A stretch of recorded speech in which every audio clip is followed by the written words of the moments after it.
इस video lecture में हम अप्लाइड मैथ्स 2 का लेटेस्ट क्वेश्चन पेपर करवाने जा रहे हैं, जो कि आपके आने वाले एग्जाम के लिए बहुत इंपॉर्टेंट है।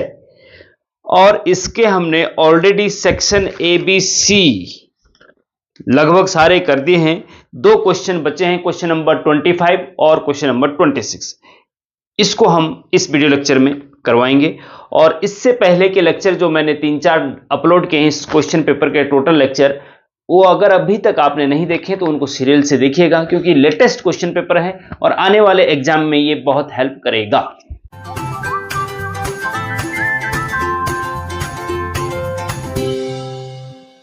क्वेश्चन नंबर 25 की बात करते हैं कि find the equation of hyperbola whose foci are 2,0 and -2,0 and eccentricity is 3/2। तो स्टूडेंट क्वेश्चन नंबर 25 जैसे आपके सामने आएगा कि हाइपरबोला की इक्वेशन, तो सबसे पहले तो आपके दिमाग में आना चाहिए हाइपरबोला होता क्या है। वो हमने डिटेल में पहले पढ़ा चुके हैं, क्लास में भी पढ़ा चुके हैं, वीडियो लेक्चर में भी अपलोड कर रखा है वीडियो लेक्चर। आप प्लेलिस्ट में जाके हाइपरबोला की प्लेलिस्ट ओपन करेंगे तो वहां पे आपको हाइपरबोला के सारे लेक्चर मिल जाएंगे। लेकिन यहां पे कैसे करेंगे, तो यहां पे करने का एक ही तरीका है कि सबसे पहले आपको यह पता होना चाहिए कि हाइपरबोला कैसे बनता है। ठीक है, सबसे पहले तो हाइपरबोला 2 टाइप से बनता है स्टूडेंट। ठीक है, एक टाइप तो होता है एक टाइप होता है ये एक्स एक्सिस है, ये वाई एक्सिस है, और यहां से यहां ओरिजिन से नहीं, ये मूल बिंदु है और थोड़ा डिस्टेंस से, थोड़ा और ओरिजिन से ए डिस्टेंस पे, मान लो ये यहां से यहां तक की डिस्टेंस ए है, ए डिस्टेंस पे ऐसा, और इधर भी ए डिस्टेंस पे ही ऐसा, ये बनता है हाइपरबोला। एक हाइपरबोला ऐसा बनता है और एक हाइपरबोला खड़े में बनता है, ये ऐसे और ऐसे। ठीक है, अब ये डिपेंड करता है स्टूडेंट कि अगर यहां पे दे रखा है हाइपरबोला की फोकी मतलब नाभियां 2,0, तो 2,0 देखिए x, y होता है ना, और x, y की जगह 2,0 दे रखा है और इसमें y कोऑर्डिनेट 0 है। ठीक है ना, जब y कोऑर्डिनेट 0 होता है तो इसका मतलब यह है कि नाभि जो फोकी है वो x एक्सिस पे है। जब y कोऑर्डिनेट 0 x एक्सिस पे होता है और x कोऑर्डिनेट 0 y एक्सिस पे होता है। तो अगर y 0 है, इसका मतलब ये x एक्सिस पे इसकी जो नाभि है ये 2,0 ये x एक्सिस पे है, और x एक्सिस पे है तो पैराबोला ऐसा बनना चाहिए। फिर अगर y एक्सिस पे है तो पैराबोला ऐसा बनेगा। तो इसका मतलब ये हुआ, इससे आपको पता लग जाना चाहिए कि 2,0 जैसे आया तो आपका पैराबोला ऐसा बनेगा, तो ये नीचे वाला नहीं बनेगा जी। ठीक है, आपका पैराबोला कैसे बनेगा, ऐसे बनेगा। और इसकी नाभि यहां पे होती है, नाभि, ये है नाभि। हाँ, इसको आप नाभि को एस, और ये एक नाभि इधर भी होती है एस डैश। ये ग्राफ आपको बनाना आना चाहिए, और ये भी आना चाहिए कि इसके कोऑर्डिनेट क्या होते हैं। हाइपरबोला की नाभि या फोकी के कोऑर्डिनेट जो होते हैं ना, वो होते हैं भैया AE, 0 टाइप के इसके। ठीक है, y कोऑर्डिनेट तो x एक्सिस पे 0 होता है, x कोऑर्डिनेट AE होता है, AE ध्यान रखना, AE हाइपरबोला का E इसमें एसेंट्रिसिटी है, उत्केंद्रता है, और A जो है ओरिजिन से इसके शीर्ष की डिस्टेंस होती है। A जो है ओरिजिन से इसकी शीर्ष की डिस्टेंस होती है। ठीक है, और जब ये A, 0 है तो ये इधर वाला नाभि होता है -AE, 0, बस माइनस लगा देना है A के आगे, ये पता होना चाहिए। और जो इसके शीर्ष हैं वो ओरिजिन से A डिस्टेंस पे A, और इसको मान लो A डैश। ठीक है, और इधर भी होता है, ये काल्पनिक होता है लेकिन होता है B, और ये होता है B डैश। ठीक है, तो यहां से यहां तक की डिस्टेंस A है, तो A के कोऑर्डिनेट, शीर्ष के कोऑर्डिनेट A, 0, और यहां पे कोऑर्डिनेट -A, 0। ठीक है, और इधर इसके कोऑर्डिनेट 0, B, ध्यान रखना ये y एक्सिस पे x 0 होता है ना, और ये 0, -B। ठीक है, तो हाइपरबोला की इक्वेशन होती है, याद रखना पड़ेगा आपको, x² बटे a² -y² बटे b² इज इक्वल टू 1। ये होता है हाइपरबोला का इक्वेशन। और इक्वेशन ही आपको निकालनी है। अगर यहाँ पे बीच में प्लस लगा देंगे तो ये दीर्घवृत्त इलिप्स की इक्वेशन हो जाएगी। बस अंतर इतना है। माइनस है तो हाइपरबोला की इक्वेशन है, अतिपरवलय की इक्वेशन है। अब हमें एक्स और वाई तो फिक्स है भैया, वन भी फिक्स है, ए और बी की वैल्यू चाहिए हमें, ए और बी की वैल्यू चाहिए। अब यहां पे जो फोकस दे रखा है 2,0 और -2,0, मतलब फोकस दे रखा है क्या 2,0 और ये वाला है -2,0। तो 2,0 का मतलब क्या हुआ, और आपको पता है कि फोकस के निर्देशांक जो होते हैं, कोऑर्डिनेट जो होते हैं a,0 होते हैं। तो इसका मतलब ये हुआ ना कि a बराबर 2 होगा। तो आपको ये पता होना चाहिए कि इसके फोकस के निर्देशांक a,0 टाइप के होते हैं। तो अकॉर्डिंग टू क्वेश्चन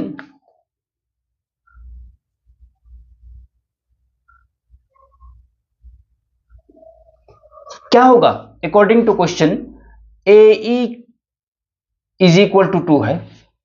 क्वेश्चन के अनुसार ए बराबर क्या है 2 है कि नहीं। देखो 2,0 और -2,0 दे रखा है, तो आपको पता है कि फोकस ए होता है, तो ए बराबर 2 हो जाएगा, है ना, ए बराबर 2 हो जाएगा।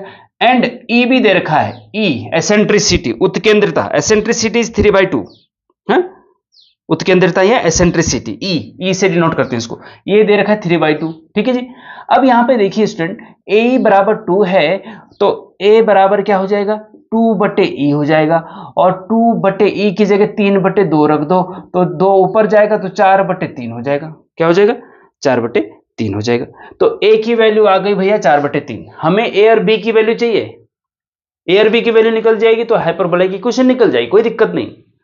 अब बी की वैल्यू चाहिए, अब इसके लिए भी नाउ हम जानते हैं कि ए और बी, हाइपरबोला के लिए ए और बी के बीच का संबंध क्या होता है, याद रखना पड़ेगा आपको। अगर आपने डिटेल लेक्चर पढ़े तो आपको पता होगा, है ना। बी स्क्वायर बराबर होता है ए स्क्वायर ब्रैकेट में ई स्क्वायर -1, ये होता है, बहुत इंपॉर्टेंट है, relation between A and B for hyperbola.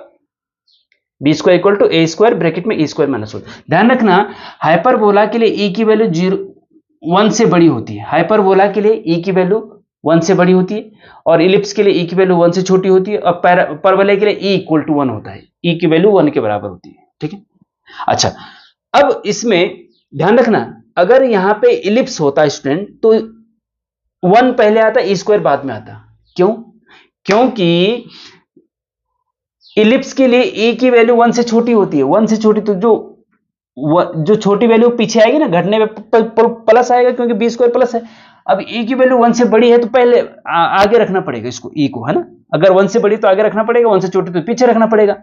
तो इलिप्स में ई की वैल्यू 1 से छोटी होती है, इसलिए इधर रखते हैं इसको, 1 आगे आता है, 1 माइनस ई स्क्वायर होता है, और सेम होता है। और हाइपरबोला के लिए ई स्क्वायर आगे रहता है क्योंकि ई बड़ा है, भाई जो बड़ा है वो आगे रहेगा, सीधी सीधी बात है। ई स्क्वायर -1 और ए बी स्क्वायर और ए स्क्वायर एजिटिज रहता है, बस खत्म बात। अच्छा चलिए, अब बी स्क्वायर की वैल्यू चाहिए आपको, है ना, is equal to A square की जगह क्या रखेंगे 4/3, मतलब 4/3 का स्क्वायर, 4/3 का स्क्वायर, ब्रैकेट में ई स्क्वायर मतलब 3/2 का स्क्वायर, 3 3 9, 2 2 4, -1 एम्प्लाइज बी स्क्वायर बराबर ये हो जाएगा 4 चौक 16 बटे 3 3 9 इंटू, इसको सिंप्लीफाई करो, 4 का मल्टीप्लाई है, 9 में से 4 के 5, 5/4 हो जाएगा, और 4 से 16, 4 चौक 16, है ना, और 4 पंजे 20/9, बी स्क्वायर की वैल्यू 20/9 आ गई। ठीक है जी।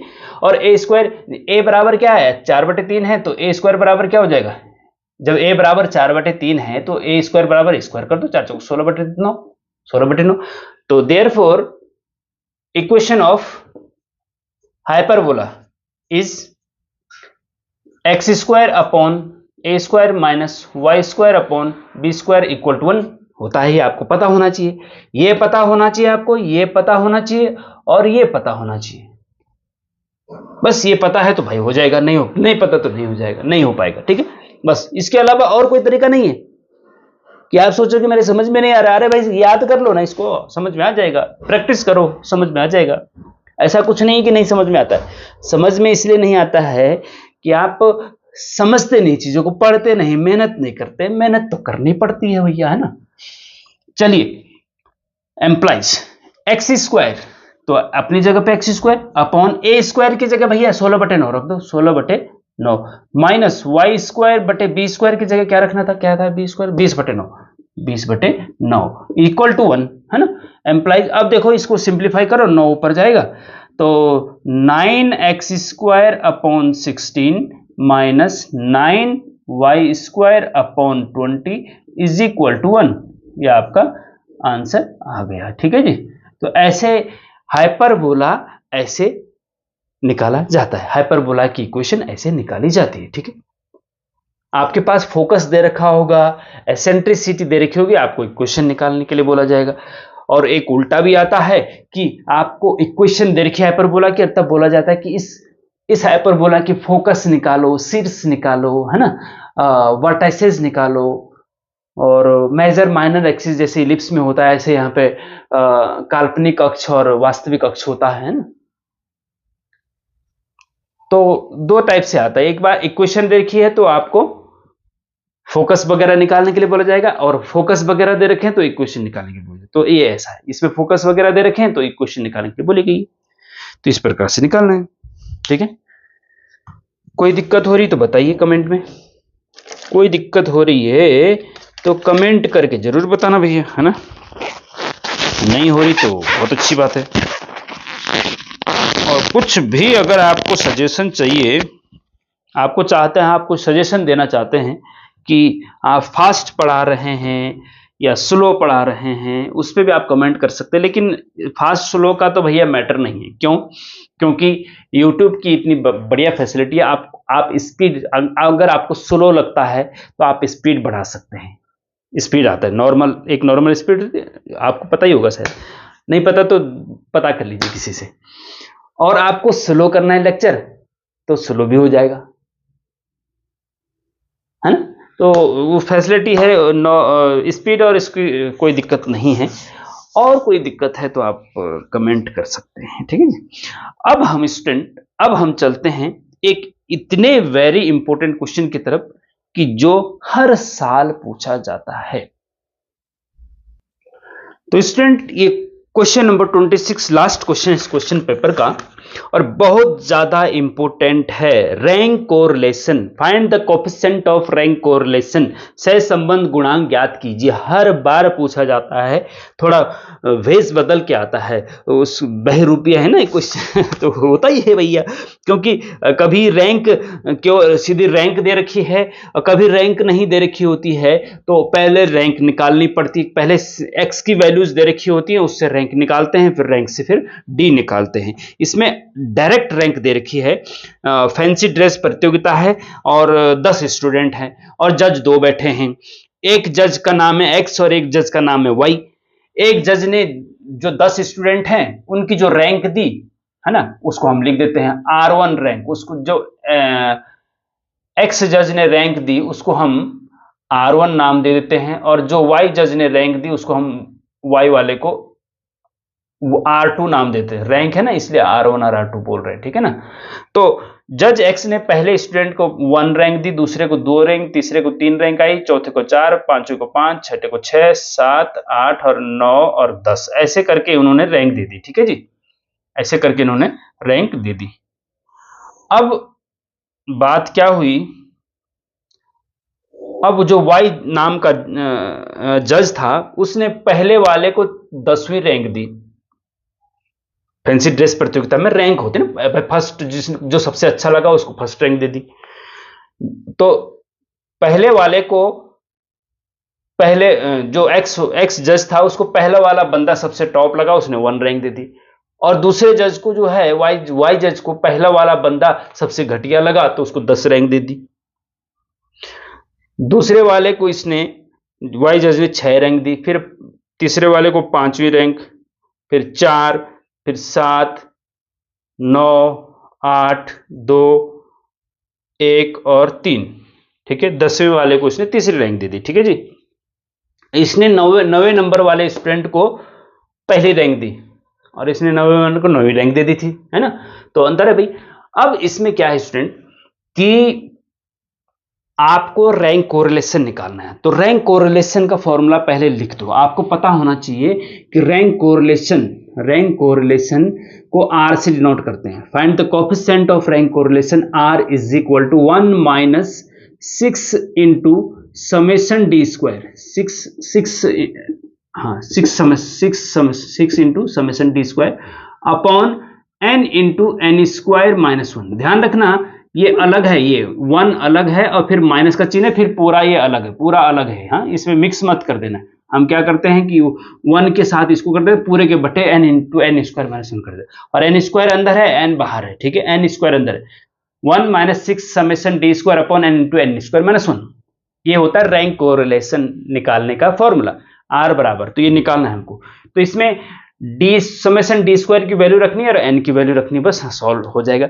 अब भाई बात यह है कि n क्या है, n तो है भाई यहाँ पे लिखेंगे, चूंकि n इज इक्वल टू है आपका 10, क्या है 10। 10 कितने स्टूडेंट है, 1 2 3 4 5 6 7 8 9 10, ए भी 10 ए भी 10, 10 स्टूडेंट। 10 स्टूडेंट की रैंक दी उन्होंने, फैंसी ड्रेस प्रतियोगिता में 10 स्टूडेंट थे, तो n बराबर 10 हो गया।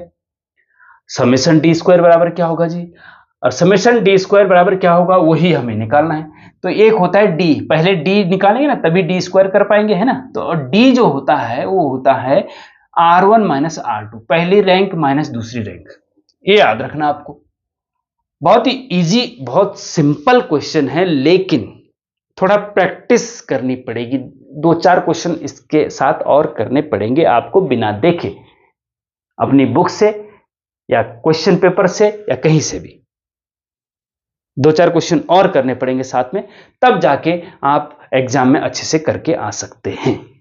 तो प्रैक्टिस मस्ट है, यहां पे समझ में आ जाएगा आपके, और बहुत इंपॉर्टेंट है, बहुत इजी भी है, कोई दिक्कत वाली बात नहीं है ऐसे, लेकिन प्रैक्टिस। तो अब D इक्वल टू होता है R1 माइनस R2, ये रैंक दे रखी इसमें है, और इसका डिटेल ध्यान दे दे स्टूडेंट, इसका डिटेल लेक्चर भी मैं नीचे डिस्क्रिप्शन में लिंक दे रहा हूं, उसको जरूर देखना, क्योंकि यहां पे तो रैंक दे रखी है। एक क्वेश्चन ऐसा भी आता है जिसमें रैंक नहीं दे रखी होती है, तो उसको कैसे सॉल्व करेंगे वो नीचे डिस्क्रिप्शन में लिंक है, उसको देख लेना, ठीक है। D equal to R1 minus R2, तो R1 माइनस R2, R1 ये है, R2 है, R1 minus R2, R1 minus R2 ऐसे करते जाओ। तो 1 माइनस 10 माइनस का 9, 2 माइनस 6 माइनस का 4, 3 माइनस 5 माइनस का 2, 4 minus 4 0, 5 minus 7 minus 2, 6 minus 9 minus 3, 7 minus 8 minus 1, 8 minus 8 minus 2 6, 9 minus 1 8, 10 minus 3 7, ठीक है जी। ओके, अब हमें क्या चाहिए, अब हमें डी स्क्वायर चाहिए। क्या चाहिए, हमें डी स्क्वायर चाहिए, डी स्क्वायर चाहिए। डी का स्क्वायर कर दो, माइनस 9 का स्क्वायर 81, माइनस 4 का स्क्वायर 16, माइनस 2 का स्क्वायर 4, 0 0 का 0 है ना, माइनस 2 का स्क्वायर 4, माइनस 3 का स्क्वायर 9, माइनस 1 का स्क्वायर 1, 6 का स्क्वायर 36, 8 का स्क्वायर 64 और 7 का स्क्वायर 49, ठीक है। अब समेशन डी स्क्वायर मतलब जितने भी डी स्क्वायर है उनका सम कर दो, समेशन डी स्क्वायर का मतलब यही होता है। अब इनका जब सबका सम करेंगे तो आपको 264 आएगा, 264 आएगा, सबको सम करके देख लीजिए आप, है क्या आएगा, 264 आएगा। ये हो गया आपका summation D square, summation D square के 264। तो चूंकि n बराबर 10 है और समेशन डी स्क्वायर बराबर आपका 264 आया है, इसलिए r बराबर coefficient of rank correlation r equal to this होता है जी, 1 minus 6 summation D square upon into N square minus 1 is equal to 1 minus 6 into summation D square की वैल्यू 264 अपॉन n मतलब 10 और n स्क्वायर मतलब 10 का square minus 1। ये देखो इसमें रखो, बस कुछ नहीं करना है, ठीक है। Employees r is equal to 1 minus ऊपर 6 रखो इंटू 264 अपॉन 10 इंटू 10 स्क्वायर 100 होता है, 100 में से 1 घटाएंगे तो 99 आएगा, 99 आएगा। अब इसको कैंसिल करिए। अब देखिए आप 11 नंबर 99, 11 दूना 22, हाँ 11 से कट रहा है भैया ये दोनों, हाँ देखो 11 नंबर 99 और 11 से ये भी कट रहा है, 11 दूना 22 बचे 4 44 हो गए, 11 चौके 44, ठीक है। ओके, अब 3 से ये भी कट रहा है, 3 3 9 और सॉरी 3 दूना 6 और 3 तिये 9। ठीक है जी, इतना हो गया। ओके, चलो थोड़ा सा 1 माइनस, ऊपर है 2 इंटू 24, 2 इंटू 24 और नीचे है 10 इंटू 3। इतना ठीक है, कोई दिक्कत है ना। अब 3 से 24, 3 अट्ठे 24 होता है, 2 से 10, 2 पंजे 10 होता है, तो 1 माइनस 8/5। ठीक है जी, है ना, यही तो हुआ। ओके ठीक है, R is equal to employees R 1 minus 8 को डिवाइड कर दो, 8 को क्या कर दो, डिवाइड कर दो। तो 8 को 5 से डिवाइड, 5 कम 5 0.3 आए 30, 5 छके 30। ठीक है, तो 1.6, अब 1 माइनस 1.6 आ गया। ठीक है जी, एक 1 में से 1.6 माइनस करेंगे तो आपको क्या मिलेगा, 0.6 मिलेगा, वो भी माइनस का, क्योंकि माइनस का ज्यादा है ना। तो 1 माइनस 1.6 करेंगे तो आपको माइनस 0.6 मिलेगा, और ये नेगेटिव कोरिलेशन हो गया इसका, है ना आंसर, ये आपका आंसर हो गया बस। तो इस प्रकार से बहुत इजी क्वेश्चन है, 10 मार्क्स, 10 मार्क्स, पूरे 10 मार्क्स। ठीक है, बहुत इजी क्वेश्चन है, बहुत अच्छे से इसको कर लीजिए। अभी भी समझ में नहीं है तो फिर से रिवाइज करिए, और इसका नीचे डिस्क्रिप्शन में जो लिंक है इससे रिलेटेड, उसको क्वेश्चन नंबर 26 डिस्क्रिप्शन में क्वेश्चन नंबर 26 लिखा, उसके आगे उसका लिंक दे रखा, उसको जरूर देख लीजिए, क्योंकि इससे क्वेश्चन आना ही आना है। कभी रैंक दे रखी, कभी रैंक नहीं दे रखी, तो इसलिए रैंक जो नहीं दे रखी उसको कैसे सॉल्व करना, वो नीचे डिस्क्रिप्शन में लिंक है, उसको जरूर देख लीजिएगा। ठीक है स्टूडेंट, तो बच्चों ये हो गया आपका क्वेश्चन पेपर पूरा। ठीक है, ये पूरा का पूरा क्वेश्चन पेपर हो गया। लेटेस्ट क्वेश्चन पेपर है, पिछले बार 1 जून 2022 को हुआ था ये क्वेश्चन पेपर है, और इस बार भी आपको जून में एग्जाम है आपका, है ना। तो ठीक 1 साल बाद वाला क्वेश्चन पेपर है, बिल्कुल लेटेस्ट क्वेश्चन पेपर है, अच्छे से इसको कर लीजिए। इसके अगर पार्ट 1 2 क्वेश्चन नंबर 1 से सेक्शन ए, सेक्शन बी और सी और नहीं करें तो उनको भी जरूर देख लीजिएगा सीरियल से। अप्लाइड मैथ्स 2 की प्लेलिस्ट में जाएंगे आप तो वहां मिल जाएगा, नीचे डिस्क्रिप्शन में भी लिंक मैं दे दूंगा। ठीक है स्टूडेंट, तो अगर इस क्वेश्चन पेपर को भी आप अच्छे से कर लें, बहुत अच्छे से प्रैक्टिस कर लें, तो बहुत हेल्प मिलेगी आपको मेन एग्जाम के लिए। ठीक है, और उसके अलावा और सारे भी हमने पिछले सालों के क्वेश्चन पेपर अपलोड करे हुए हैं, अप्लाइड मैथ्स 2 की प्लेलिस्ट में आप जाएंगे तो आप वहां पे देख सकते हैं। और जिनका बैक पेपर है अप्लाइड मैथ्स 1 का, वो भी अप्लाइड मैथ्स 1 की प्लेलिस्ट में जाएंगे तो वहां पे पिछले सालों के क्वेश्चन पेपर हमने सॉल्व कर रखे हैं। ठीक है, तो बेस्ट ऑफ लक आपके एग्जाम के लिए। Thank you very much.